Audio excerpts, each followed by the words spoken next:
Euronews. Las noticias. Vean estas imágenes. Es el volcán de fuego en Guatemala, emergencia nacional. Hay 300 familias evacuadas y 30.000 personas en peligro.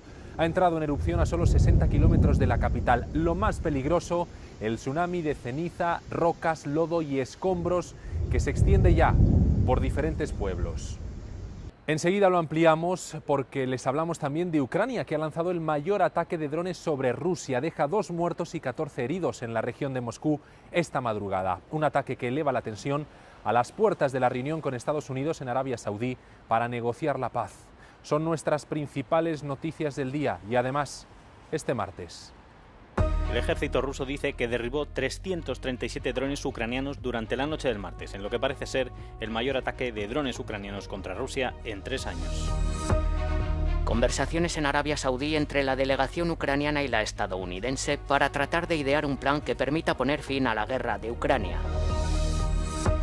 Amenaza medioambiental tras el choque entre un petrolero y un carguero en el Mar del Norte. Prosigue la búsqueda de un miembro de la tripulación desaparecido.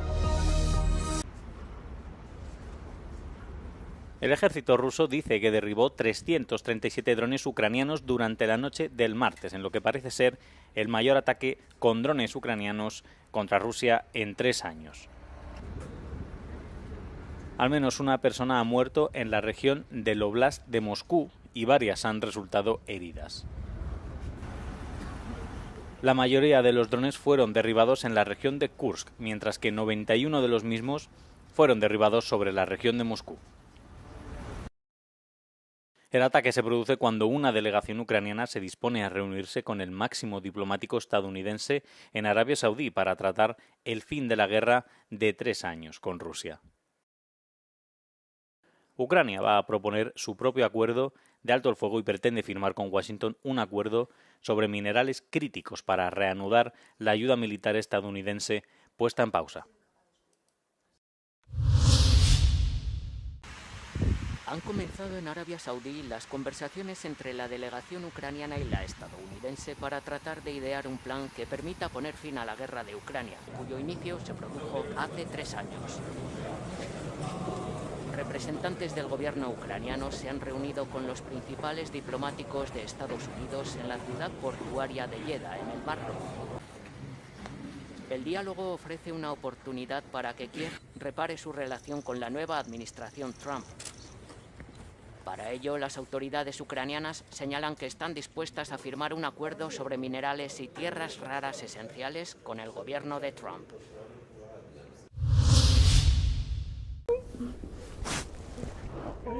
Lyudmila es refugiada ucraniana y como tantos otros llegó a España tras la invasión de Rusia huyendo de las bombas que aún no ha podido borrar de su cabeza. En este centro cultural recoge a sus hijos que huyeron con ella. Con el paso del tiempo se ha integrado, pero ha sido un proceso difícil. Yo no hablo ni idioma, ni tengo títulos, no puedo trabajar. La gente tan maravillosa me ayudaron por todas partes. He vivido 4 meses en una familia y es impresionante cómo aceptaron a su casa. Prueba de esa solidaridad es que España ha acogido a 236.000 refugiados ucranianos, siendo el 4.º destino europeo de estas personas. El 30% son menores, son personas jóvenes menores de 18 años, pero hay un 60% que son mujeres, las personas más sensibles y más vulnerables de la sociedad ucraniana. Viven también que España... Pero los refugiados se preguntan cuál será su futuro. No quieren volver a Ucrania porque tienen miedo y muchos lo han perdido todo. No creo que vuelva ya, porque, por ejemplo, hay mucho territorio ucraniano que está ocupado. Y mucha gente está de ahí, ya no tiene casa, no tiene dónde volverse. El embajador de Ucrania en España les traslada su apoyo, pero también insta a las familias que tengan esa posibilidad a que regresen a Ucrania para ayudar en la reconstrucción. No perder el enfoque a Ucrania, mantener su cultura, lengua y volverse a Ucrania cuando va a llegar el momento adecuado. Y luego también habrá que pensar en la segunda fase, que es la fase también de reconstrucción del propio país.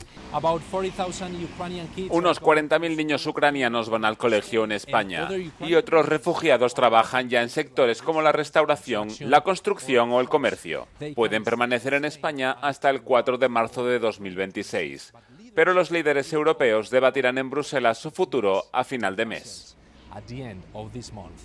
En Madrid, Roberto Macedonio, Euronews.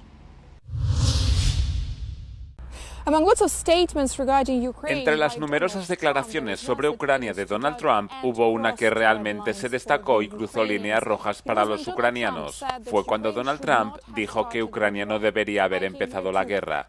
Vine aquí a Bucha, la zona que fue la primera en ver y ser testigo de las atrocidades de Rusia durante un mes de ocupación. Y mientras que los edificios aquí en Bucha han sido reconstruidos y las calles tienen ahora un aspecto completamente diferente, en comparación con marzo de 2022, las heridas de la gente no han cicatrizado. La iglesia de San Andrés es el primer emplazamiento de una fosa común civil en Bucha bajo la ocupación rusa. Ahora hay aquí un monumento conmemorativo, el Muro del Recuerdo. 509 nombres, 509 civiles que murieron aquí no como resultado de los combates, sino durante la ocupación. Aún no hemos hablado de violaciones, robos o secuestros de niños. Para los rusos, las negociaciones no son una forma de encontrar la paz, son una forma de lograr lo que no se puede lograr con las armas.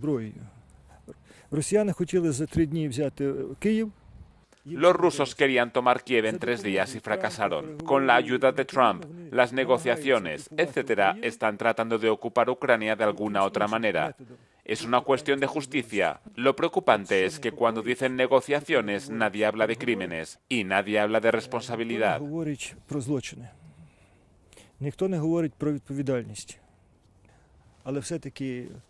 Para los habitantes de Bucha, muchos de los cuales regresaron y siguen viviendo aquí, la justicia significa tanto como el alto el fuego.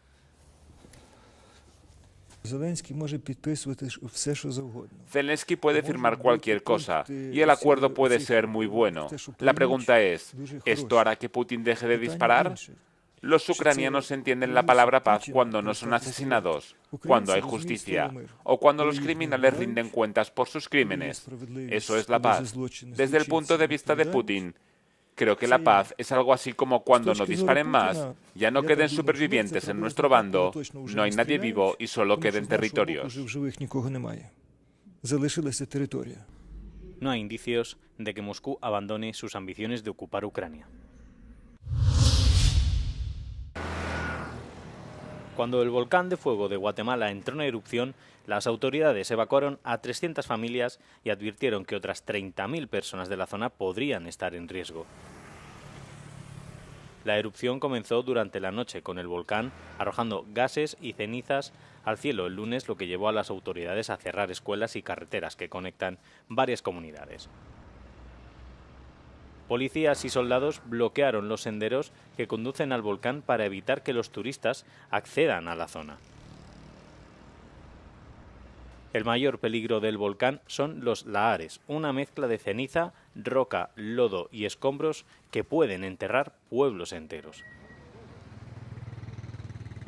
La Agencia de Desastres de Guatemala dijo que el flujo de material del volcán es débil a moderado, pero se espera que aumente.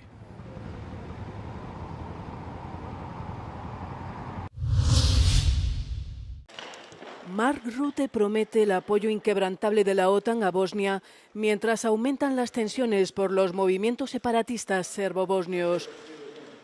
Rutte hizo unas declaraciones en Sarajevo tras reunirse con los 3 miembros de la presidencia multiétnica del país balcánico. Tras la reciente crisis en la República Srpska, Rutte calificó de inaceptable cualquier acción que socave los acuerdos de paz de Dayton.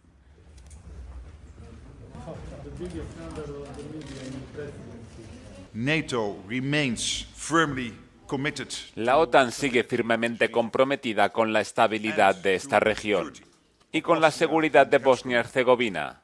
Quiero transmitir 3 mensajes, pero el mensaje principal es que nuestro compromiso con Bosnia-Herzegovina es firme. Our commitment to Bosnia and Herzegovina is steadfast. En la República Psevska se ha producido una escalada de tensión tras las leyes promulgadas por el líder prorruso Milorad Dodik, que promulgó leyes para prohibir las fuerzas de seguridad e instancias judiciales en una parte del territorio del país, tras su polémica condena a 1 año de cárcel y 6 años de inhabilitación.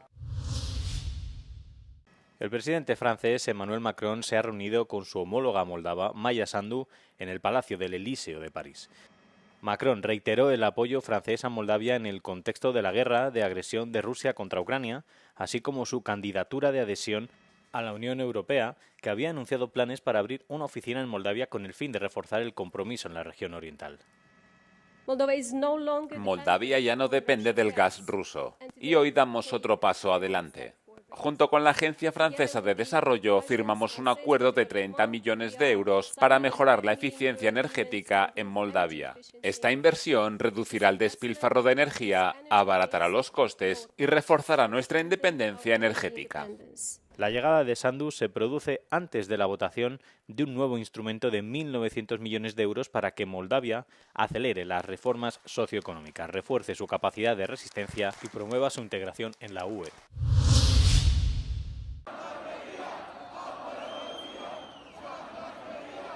El ex candidato presidencial independiente Călin Georgescu ha recurrido la decisión de la autoridad electoral que le prohíbe volver a presentarse a las elecciones ante el Tribunal Constitucional de Rumanía.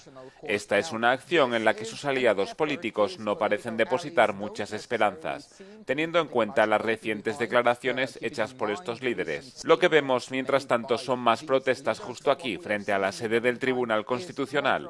También vemos que hay múltiples investigaciones policiales abiertas. Por un lado está la que se centra en el principal líder del partido de la oposición, George Simion. Es por una publicación en las redes sociales incitando supuestamente a las masas a provocar incidentes violentos.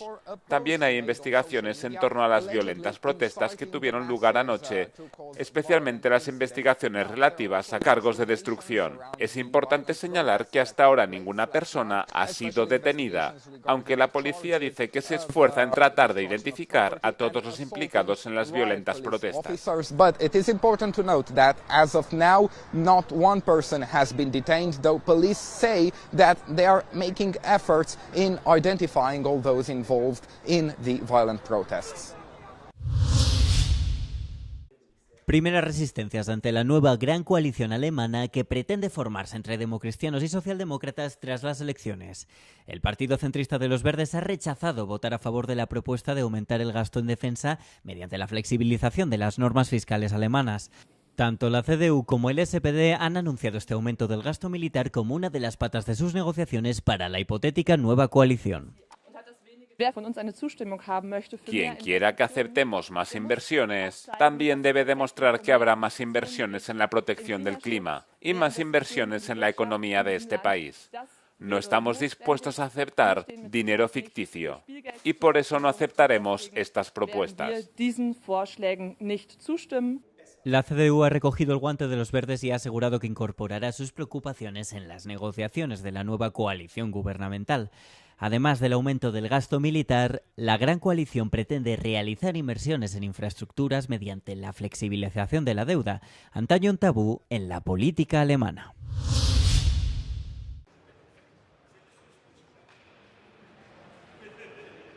Ante la retirada del apoyo de Estados Unidos, los 27 Estados miembros de la UE vuelven a tomar el mando respecto a su seguridad. Los países comunitarios han dado luz verde a un plan para rearmar Europa que incluye un presupuesto de 800.000 millones de euros. En la política de izquierdas se alzan algunas voces críticas contra el rearme europeo. El rearme de Europa es la próxima gran locura de la Unión Europea. Nos hará menos seguros, nos hará la vida más brutal y más corta en Europa. Seguramente disolverá el tejido social que nos queda tras 20 o 30 años de crisis. Es una forma de debilitar a Europa pretendiendo hacerla más fuerte.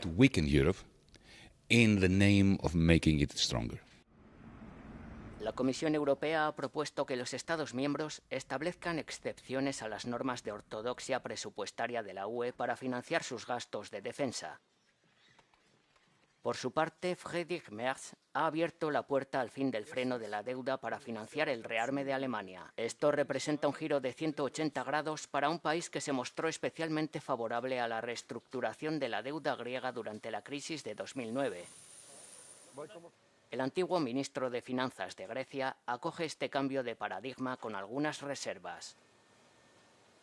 Acojo con satisfacción el final de esta ruptura de la deuda, pero no hay ningún resquicio de esperanza porque el señor Merz, por la forma en que lo anuncia, está claro que lo que quiere es entregarse al keynesianismo militar. En lugar de invertir en la vida, está invirtiendo sobre todo en la muerte. Si lo observa desde un punto de vista macroeconómico realista, no va a generar el crecimiento donde es necesario. Preguntado sobre si el pacifismo no significaría dar carta blanca a Vladimir Putin para invadir países vecinos, Varoufakis señala que el pacifismo nunca es una buena respuesta a una invasión, pero que optar por una guerra sin fin tampoco es racional.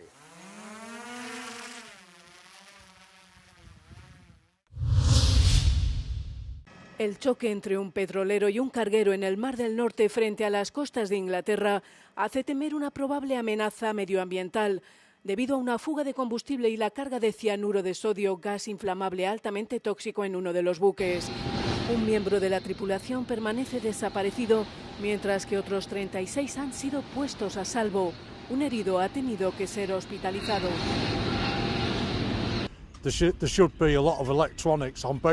Debería haber más prevención mediante radares electrónicos, avisando de los riesgos. Además, la tripulación de ambos buques debería prevenir de lo que suceda. De alguna manera, algo ha fallado por la poca visibilidad. Esa siempre ha sido una práctica habitual en los buques mercantes.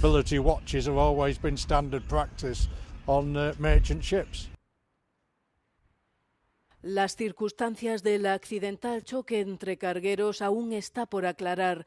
Las labores de rescate han concluido y, según Greenpeace, es demasiado pronto para evaluar los daños medioambientales. La violencia de bandas criminales aumenta en la UE. ¿Qué países tienen los barrios más peligrosos? Un informe del Servicio de Estudios del Parlamento Europeo asegura que la delincuencia organizada aumenta en toda la UE debido a la creciente competencia entre grupos delictivos rivales. Una de las tendencias más preocupantes es el reclutamiento de menores en la delincuencia organizada y el terrorismo, lo que está llevando a países como Suecia a introducir leyes para interceptar los móviles de los menores de 15 años para así frenar la violencia de las pandillas. Según los últimos datos de Eurostat, el 10% de los ciudadanos de la Unión Europea declaró haber sufrido delitos, violencia o vandalismo en su localidad, aumentando este porcentaje al 12,3% en el segmento de población en riesgo de pobreza. En general, los índices más elevados de denuncias de actos de violencia local se registraron en Grecia, Países Bajos, seguidos de Bulgaria, Francia, España y Bélgica.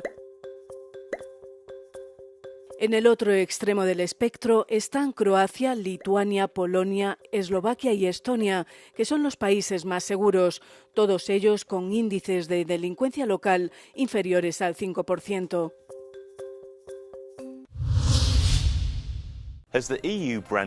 ¿Ha calificado la Unión Europea el café de nocivo para el ser humano?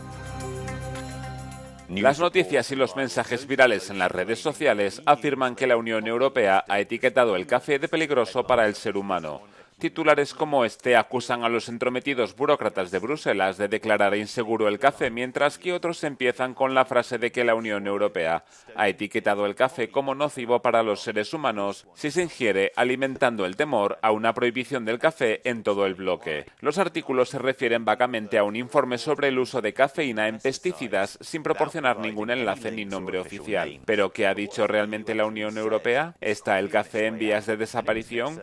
Una búsqueda en Internet Internet de términos clave nos lleva finalmente a una decisión de octubre de 2024 de la Comisión Europea en respuesta a una solicitud de la empresa francesa Progaran para utilizar la cafeína como pesticida para coles, patatas y otros cultivos. La Comisión decidió finalmente en no permitir a la empresa utilizar la cafeína como sustancia plaguicida básica, basándose en el asesoramiento científico de la Agencia Europea de Seguridad Alimenticia. Sin embargo, es engañoso decir que esto significa que la Unión Europea ha etiquetado el café como nocivo para los seres humanos, porque se refiere a altas dosis de cafeína pura y no a su taza de café matutina. La hoja informativa de la Agencia Europea de Salud Alimenticia sobre la cafeína dice que hay unos 90 miligramos de cafeína en una taza media de café de filtro, 80 miligramos en un expreso y 50 en un té negro, y que una ingesta de 400 miligramos a lo largo del día no plantea problemas de seguridad para la población general adulta sana. Así pues, a pesar de los titulares engañosos, la Unión Europea no prohíbe la cafeína en las bebidas y sus citas con el café o el té de la tarde son seguras. Euronews. Las noticias. Estas han sido las principales noticias del día. Pueden seguir informados en nuestra página web euronews.es con la actualización al minuto de la actualidad en Europa y el resto del mundo. Les recomendamos que se suscriban a nuestro canal de YouTube para no perder ninguno de nuestros informativos ni de los vídeos que realizamos pensando en usted, para que esté bien informado y para que las noticias lleguen a más personas. Compartan este vídeo y den like si les ha gustado. Comenten también qué les ha parecido el informativo de hoy y las noticias que les hemos ofrecido. Les dejamos ya con el no comment del día. Antes, la previsión del tiempo. Ya ven que en Madrid, donde se encuentra este Centro Internacional de Noticias de Euronews, sigue la lluvia después de 2 semanas que no han dado tregua. Es todo por nuestra parte. Feliz martes. Adiós.